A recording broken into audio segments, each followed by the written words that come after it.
Hi BookTube! My name is Sarah and welcome to the Bookish Knitter. Today I am coming to you with my weekly reading update. So no vlog this week. I had mentioned on Monday that I did like a channel update kind of video that, I was going to kind of step away from the vlogs, and I'm like, I will actually have time very shortly to do vlogs again. So I think I just needed a vlog break for the week, essentially. So that's what I did, is I took a break this week from doing the vlog. I will jump back into the vlog starting actually today. When I am done filming this, I will film the first clip of the vlog for next week. So that's exciting. So the only other thing is that I got thinking about, I'm like, so on Mondays, my plan had been to do kind of like a weekly reading, like what I plan on reading this week. But then I'm like, but I show that in the like Sunday video. So that seems kind of like I'm doubling up. And I really like the idea of the Wednesday live show. So I had a lot of fun with that this week. You guys seem to really enjoy it. Technical difficulties, a couple of them, but I think I have a way now of how I want to work those. So I'm very excited to be able to kind of update you guys midweek on what I'm reading. But I'll still do a vlog because a vlog is a vlog, right? And I think that one, the Wednesday, I might even get into some like new releases, and because I know Bookie Monster PK does those too, and it's a lot of fun, but different reading tastes and things like that. So I might even show some new releases. As I've mentioned, if you guys ever have any questions, stuff you want me to talk about in those Wednesday lives, do let me know. I'm going to keep them right around 15-20 minutes. But yeah, so I'm excited. So I finished 4 books this week. I DNF'd a book as well. I do have some books to show you that I purchased. Now, I am doing like used book hauls, but like I very rarely actually purchase new books. So I will be showing those to you separately in these videos or in this like the vlogs or whatever I'm going to be doing. And then of course I'm going to share with you what I'm currently reading now. So as I mentioned, the Monday videos I'm not going to be doing because it's just overkill, right? And I don't want to bore anybody with like silly content. Not silly, but you know what I mean, like doubled up content. So what I got thinking this morning is I was thinking maybe on Mondays, like I would film it on a Sunday. I could kind of do like a crafting update. Like I know I kind of show you guys crafting, and I know not everybody's interested in it, which is why I always stick it at the end of like the vlogs or what have you. But if you guys are interested in just like me doing a dedicated video every week on what I'm crafting, let me know, because I am more than happy to do that. I have been working on a new cross-stitch project. I bought some new cross-stitch patterns. So instead of me doing a full-on like floss tube channel kind of thing, and knitting as well, just to kind of do like a little video every Monday. So I think that's the biggest reason why I stepped away from doing like those dedicated floss tube videos on my other channel, was because I just felt like I didn't have the content. Whereas if I'm just putting it in as like an extra video on this channel, it just seems to kind of flow in, and I don't feel so bad if I don't have as much content, if that makes sense. So, should we get into the books first, or should I share with you guys the news that I've been hinting at for the past 2 weeks? You're like, the news. No, most of you are probably like, we don't care about your news, just get on to the books. So I will timestamp everything below as usual. If you guys just want to jump right into my book reviews, you can skip over this part. So, about a month or so ago, I mentioned over a month ago that we were having a coworker or one of my colleagues leave. It's actually my manager. She announced that she was going to be leaving the company, and it wouldn't be effective until like late September, early October. So she was giving a lot of time. And she is one of the best managers I've ever had. She's the kind of person who's like, she's your friend, but she will also tell you when, you've done something that, needs to be told, essentially. So she walks a very fine line, and I think it's difficult for a lot of managers to do, and she does it very, very well. She's still friendly, but we still hold a lot of respect for her, if that makes sense. So very sad that that she was going to leave. So then discussions started about what may or may not change in the department and stuff like that. And I was kind of on board, but this other part of me is like, maybe you should see what else is out there, right? I did just get my certification, my estate administrator's, certification. So I have that now, and which is great. For those of you who don't know, I work in insolvency, bankruptcy. I am not a debt collector. I know that that's probably a misconception that a lot of people, oh, they hear bankruptcy, they think, no, I am not calling people to harass them about their debt. I am helping people get out of debt. And bankruptcy has, of course, a connotation to it. I'm telling you, it is there for a reason. You know, I deal with a lot of people every day, and it's just heartbreaking to hear people's stories. You know, everything was fine until something happened. You know, COVID happened, somebody got sick, somebody got laid off their job. You know, it's not, there's a reason bankruptcy is there. Anyway, I'm not going to get off on a whole soapbox on that, but just to say that if someone mentions to you that, hey, they had to file bankruptcy, don't look down on them, because there is circumstances. It is a very, very difficult decision to come to. So anyway, that's the industry that I work in. So I decided to put some feelers out there and see what was going on. So I ended up, okay, so where are we now? Today is Sunday, and it is the, what day is it of, it is the 20th. So not last Wednesday, the Wednesday before that. So it'll be 2 weeks this Wednesday.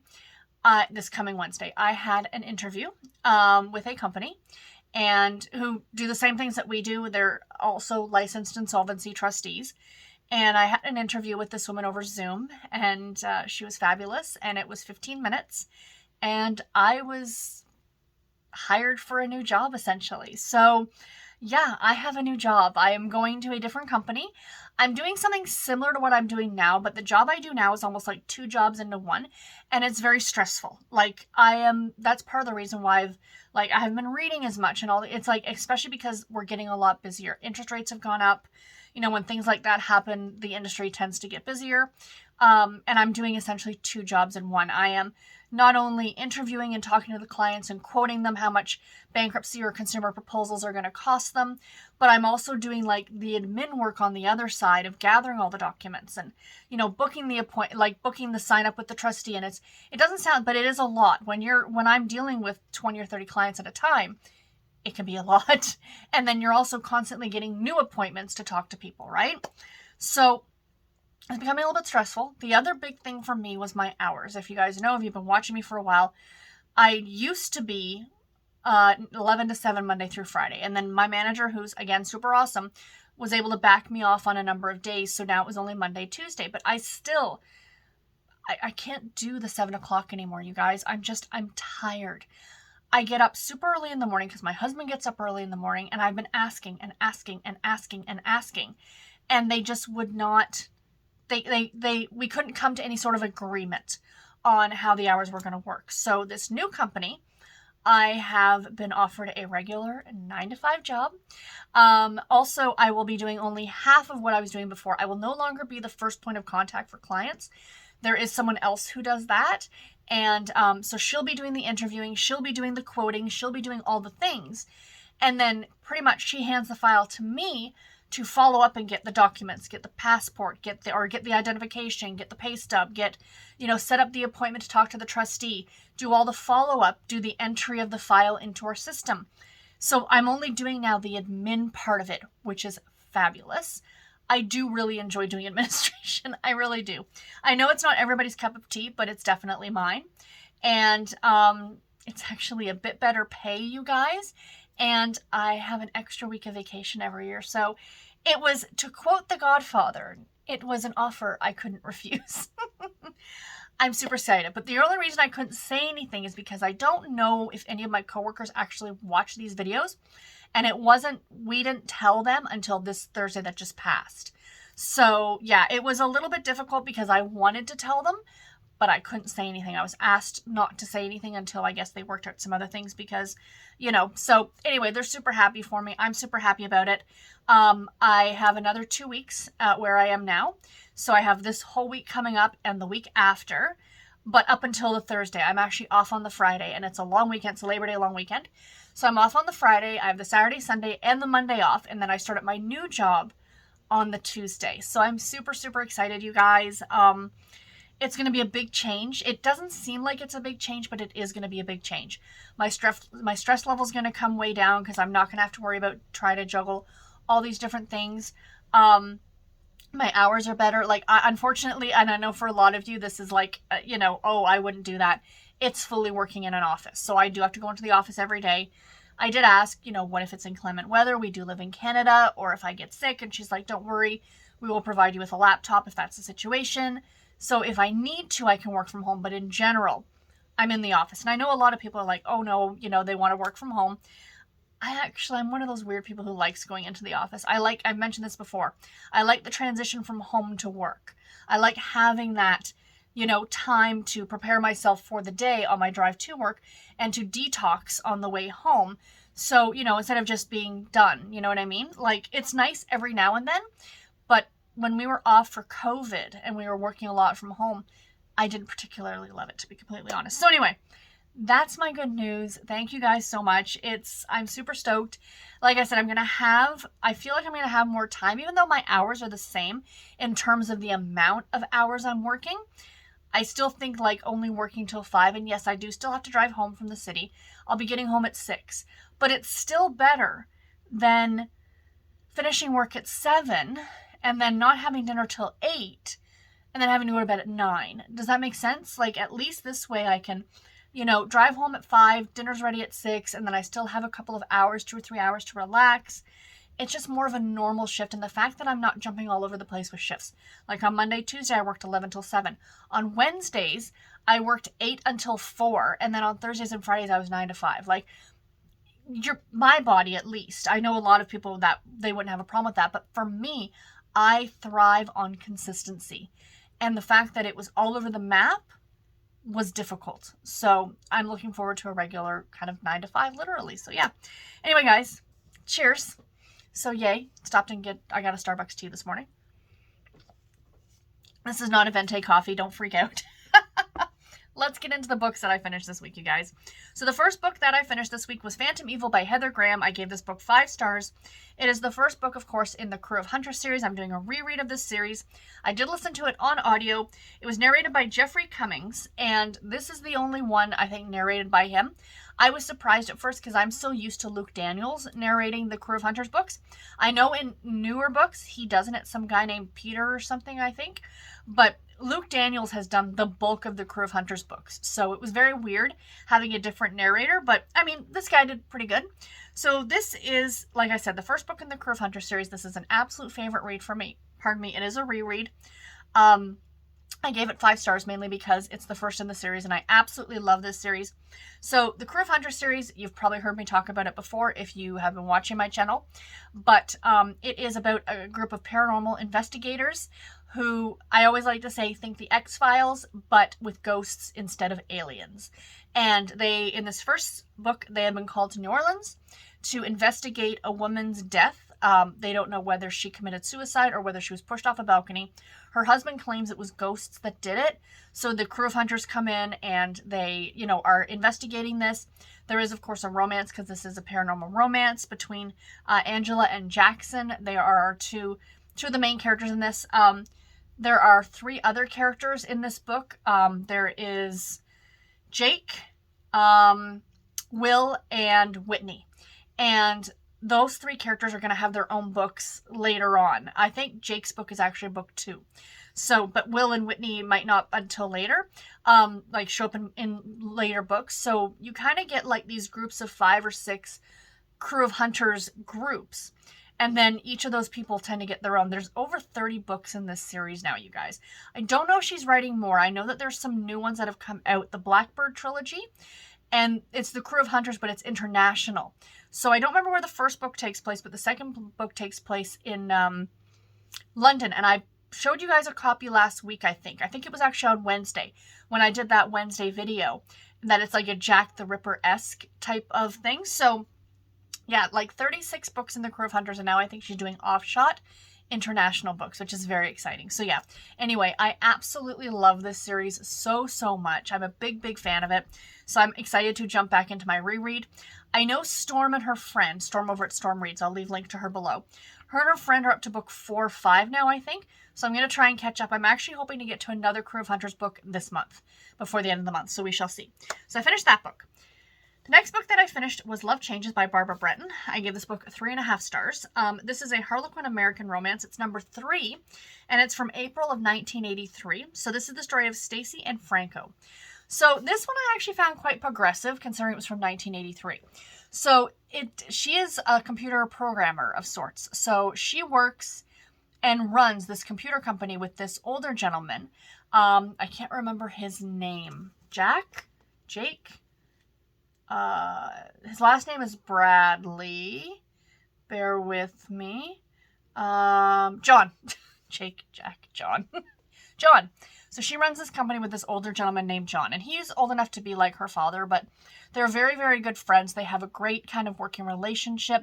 She is estranged from her mother's choice. Not that Stacy did anything wrong, but her mother pretty much only thinks about her mother. She doesn't know who her father is, that's my understanding, and her sister were raised by their grandmother. So she kind of is very, very close to John, and at the beginning of the book, there's this guy named Franco who is going to buy into the company, and Stacy's like, no, I don't see why. We're fine by ourselves. We do not need a third person in. So these things kind of start happening throughout the book, and I don't want to give too many spoilers. John ends up dying, and then there's a whole lot that's revealed after his death about stuff that's happening in the company. Stacy is dealing actually with infertility, which again, very progressive for 1983, because she had a procedure done that left her unable to have children. And what I did like, and not to spoil this for anybody else, there was no miracle, oh my God, guess what, I'm pregnant at the end of this book. I thought if that's the case, I was going to be really upset. But that they didn't go there, which I'm very happy about. Also, Franco was a bit of the alpha male that we found back in the early 80s with these books. You see that a lot. But he wasn't a huge alpha male. He was a tolerable alpha male, if you will. But yeah, I like this one a lot. It was their relationship. The relationship itself, actually, they're engaged about 75% of the way through the book. And then something happens, and of course, somebody didn't tell the truth about something else, and yada, yada, yada, and there's a miscommunication. We all know how that goes. But it was fun. It was the early 80s. I really thought it was progressive with the fact that she worked in computers, and that, they talked about her infertility and things like that. So yeah, I enjoyed this one quite a bit. The next one that I finished was Claudia and the Phantom Phone Calls by Anna Martin. This is book number 2 in the Babysitters Club series, and I gave this one 4 stars. It's the original edition with the original cover, which I absolutely love. So in this one, we're approaching Halloween, and the babysitters are getting these weird phone calls where somebody calls and then nobody answers the phone. And there is this phantom caller that has been terrorizing towns near Stony Brook, where they will call to see if anyone's home, and then break in when no one's at home and steal their jewelry. So, of course, the girls, being babysitters, being, responsible babysitters, they devise all these methods of, trying to catch the, if somebody tries to break in while they're babysitting and things like that. So it ends up being, this really cute thing at the end where there's some boys who want to ask the girls to the dance and they don't know how to do it. And it's 12-year-old boy shenanigans, essentially, because the Babysitters Club. So the bulk of the series takes place when the girls are 13. Like Christy, Claudia, Marianne, Stacy, Dawn are all 13. Jessie and Mallory are only 11. But in these first 4 books, they are only 12. And then after book 5 starts a new school year, and when Dawn joins, and they all become 13. So in this one, they're only 12, right? And I think about my niece who's 13, and I'm like, she's far too young to be a babysitting. But your perception changes a lot as you get older. You know what I mean? So yeah, this one was a lot of fun. And the last book that I actually finished this week, I thought I had a physical edition of it, but I guess I don't, was Digging Deeper by Amanda Stevens. I did not write down what I gave this book. Hold on one second. I know I have it somewhere. 4.5 stars. Okay. So I gave Digging Deeper 4.5 stars, mainly because it lost a half star because of the ending. So this is a Harlequin intrigue novel. It is number 2161, and it was published in August of 2023. So this book was so good, and I know a lot of you will not read it because it can be anxiety-inducing. So our main character, Thora, is kidnapped from a bar. She's given something slipped into her drink, and she is kidnapped from this bar, and she ends up going to her car, and she wakes up trapped in a coffin, buried beneath the ground with a PVC pipe for an air hole. And Will, who is actually her ex-boyfriend, they dated in high school, just before college, 13 years earlier. And then she left town and actually went to Quantico and joined the FBI. And he became the deputy sheriff in town. she actually hunted down a serial killer, which was very, very interesting. That was an interesting part of the story. But at least the first 60% of this book, you guys, she is trapped in a box. And Will is trying to find her. And it was really, really good. So this book is the perfect example of the difference between the intrigue line and the romantic suspense line. So if this were a romantic suspense, she would have been out of that box a lot earlier. And the relationship between her and Will would have been like in the forefront. Whereas because this is the intrigue line, they didn't re-meet again. I mean, they knew each other, so it was a second chance romance. But they didn't come face to face with each other until 60% of the way through the book. So really, it was finding her and finding out why she was trapped in that box and all those things. That is what drove the story. So this was, while there was a romance there, it was definitely second fiddle to the main event. The whole her buried in the box did not bother me too much. There were a couple scenes where, and I'm sorry if this makes anybody else anxious, but where she's in there and she puts her hands up and she can't like go in, and I'm just like, you know what I mean? Like, you just need a second, you know what I mean? But yeah, it was really good. So the reason, like I said, it didn't give 5 stars is because of the ending. The ending was good. Don't get me wrong. I liked the way it ended. I did not see that coming, but it was way too abrupt. I just felt like the author was writing this great story and then like, oh crap, I've hit my word count and end. You know what I mean? Like, that's how it felt to me. It felt like everything at the end happened very, very rushed. So I did knock a half a star off of it because of that. But don't let that stop you from reading it. I still thought it was a fantastic, fantastic book. So yeah. And then, like I said, I did DNF one book, and that was Silence for the Dead by Simone St. James. I just couldn't get into the story, you guys. So this is one of her older works. This came out well before The Broken Girls and all of her more recent reads, or releases, I should say. This one is purely a historical novel. It is set in England and at a mental facility. And our main character is hiding something. It's supposed to be like a thriller-esque or, horror type story.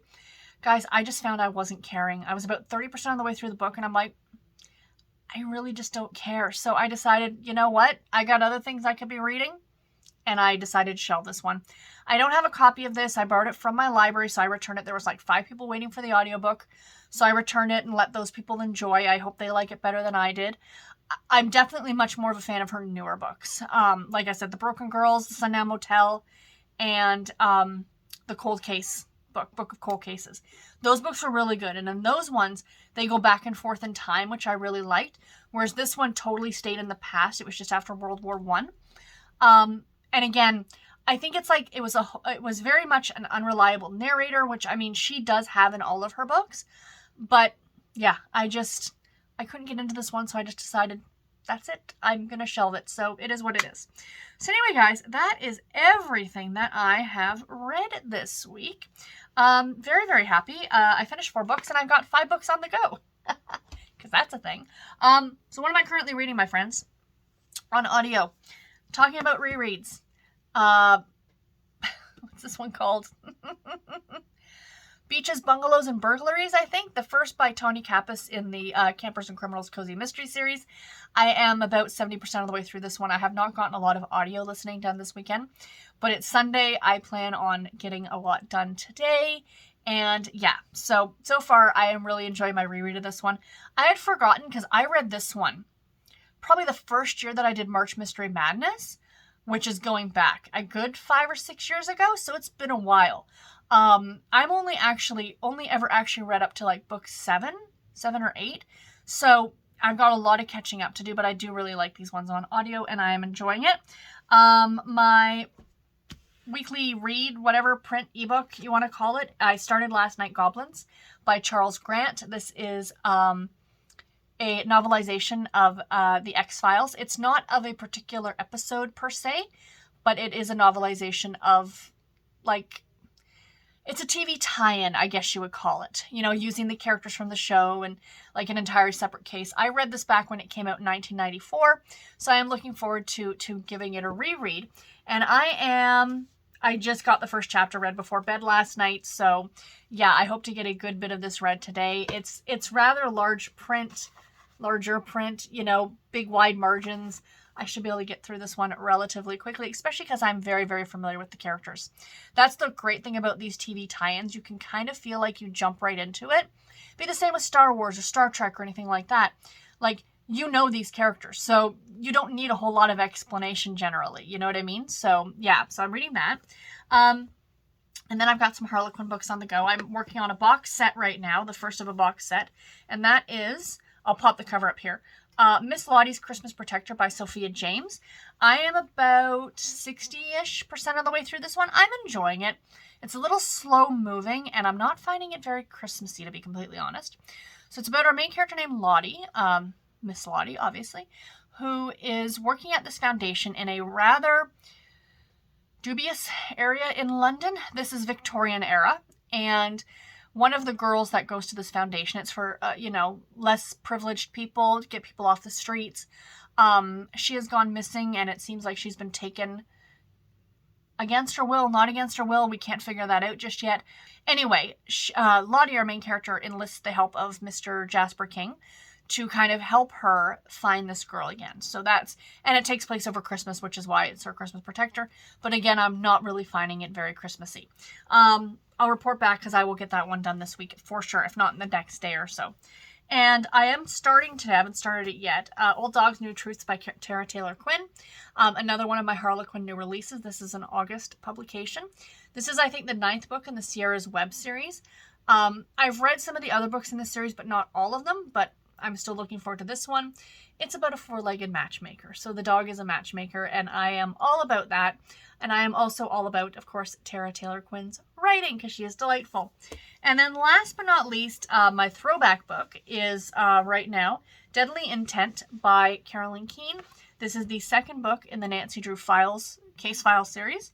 And in this one, Nancy Drew and Bess and George all travel to New York to go see a concert with the hottest musicians. And the lead singer / guitarist goes missing right before the show. And Nancy is on the case. So yeah, I am enjoying this one so far as well. So yeah, lots of things I'm currently reading. I like dipping in and out of different books. I tried to just do one book, and I'm like, I miss just dipping in and out of lots of different books. So that is that. Excuse me. Sorry, you guys. So I did buy some new books. Bought these yesterday when my husband and I went to Walmart. Thought I'd show them to you. So these are all August. Are these all August publications? They are all August publications. And the Walmart that I went to had the 3 for $15. So can't say no to that. So I got Ranch Showdown by Tina Wheeler. This is a love-inspired suspense novel. Really great cover. Seeking refuge at a ranch has fiery consequences. After being threatened by her sister's ex, Sierra has 48 hours to surrender documents linking him to a bombing before he kills her and kidnaps her nephew. With the evidence missing and anyone who helps becoming a target, hiding out with Detective Cole Walker, her college sweetheart might be her only chance for survival. But as explosives detonate in the wake of their search, their ranch safe haven could become a dangerous trap. So yeah, that one sounds really good. I really like the cover on that one. And then I got a special edition, I Can Never Say No to Shannon Stacy. Much like I can't say no to Tara Taylor Quinn books, can't say no to Shannon Stacy books. Her Younger Man. This is part of the Sutton's Place series. I think it's the newest one, book 5 or 6. It says, age is just a number. Riley McLaughlin knows he shouldn't get involved with a coworker, especially when she's also his boss's mom. But widow Laura Thompson is everything he wants in a woman, and their age difference simply doesn't matter. And though she's drawn to Riley more than she'll ever admit, Laura has never been one to jump headfirst into adventure. Town gossip has already run rampant. Will Riley and Laura give them something to really talk about? So I do love the fact it's an age gap, but like your boss's mom? And I wonder what the age gap actually is. Do you know what I mean? Like, sometimes we hear about these books and it's like an age gap and it's like, oh, it's like 5 or 6 years. But I do love the aspect of it. Like, you saw this a lot years ago where it was an older man and a younger woman. That's very prevalent. And that seems to be okay. But for some reason, if it's an older woman and a younger man, that's when people get their noses at a joint. I don't know why. So, yeah, I love the cover. Like, look at that fall cover, you guys. That is absolutely gorgeous. So, yeah. And last but not least, Shrouded in the Smokies by Lena Diaz. Harlequin intrigue. Can't say no to my intrigue books, you guys.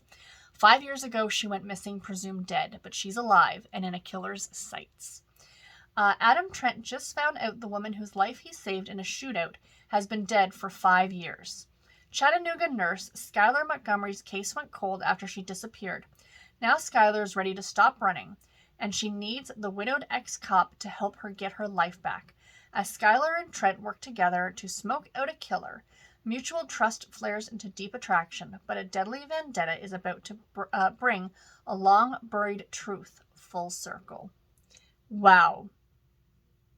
That sounds really good. Yeah. I don't read what these are about when I buy them, to be completely honest, you guys. I'm like, ooh, 3 for $15. What 3 do I not have? And what 3 have great covers? So yeah, looking forward to this one very, very much. So yeah, guys, that is it for today's video. I do hope that you enjoyed it. A little bit of chatting at the beginning. Vlogs coming back next week as promised. I'm very much looking forward to that. Oh, and today also starts the page count reading challenge. So please pop on over to my Discord. The link will be below if you want to participate. I will leave link to the announcement video below as well. So if you guys don't know anything about the page count reading challenge and you want to participate, please do. Please do. I am very much looking forward to it. So yay. So anyway, guys, that is it. I will talk to you in my next video. Take care and happy reading. Thank you all so much for watching. Bye, guys.